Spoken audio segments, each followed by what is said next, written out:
বাঘ কখন আসে? এর মধ্যে যাওয়া নাই, ঘুরো ঘুরো ঘুরো তাই আসতে সমস্যা আর কি। আমরা তো গেছি এই ব্যাগ দিয়ে ঢুকছি, বেরোইছি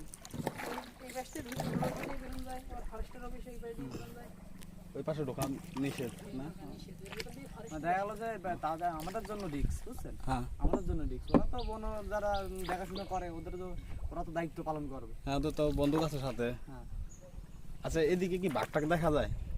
আর মনে করেন যে সত্যি কথা বলতে এবার বন বিপদের সময় কোনোবার দেখা যায় না, হ্যাঁ। কিন্তু আমরা দেখছি বাচ্চা ও। আমার এতে আছে, কিন্তু বোঝা যাচ্ছে না দূর থেকে তো। হুম এটা ভিডিও করছে, এরকম দূরে আমরা নৌকো নিয়ে গেছিলাম, হুম এরকম দূরে বসে দিয়েছি। যাওয়ার সময় দেখে গেছি, ভাবছি যে বা আপনার বন বিড়াল। হুম আসার সময় দেখছি হুম ঘা দিছি, মাল যখন উঠে দাঁড়াইছে হুম। তখন আমরা বুঝতে পারছি কতটুকু বাচ্চা? বাচ্চা আপনার মনে ছোট, করেন যে 2 মাসের? বাচ্চা লেজ সহ আপনার এই সমান হবে, তাহলে বাচ্চা করতে আচ্ছা। এই এমনি সাইজে লেজ সহ এরকম হবে। হুম। ওই বন বিড়ালের সাইজে উঠে যখন দাঁড়াইছে তখন আমরা বুঝতে পারছি।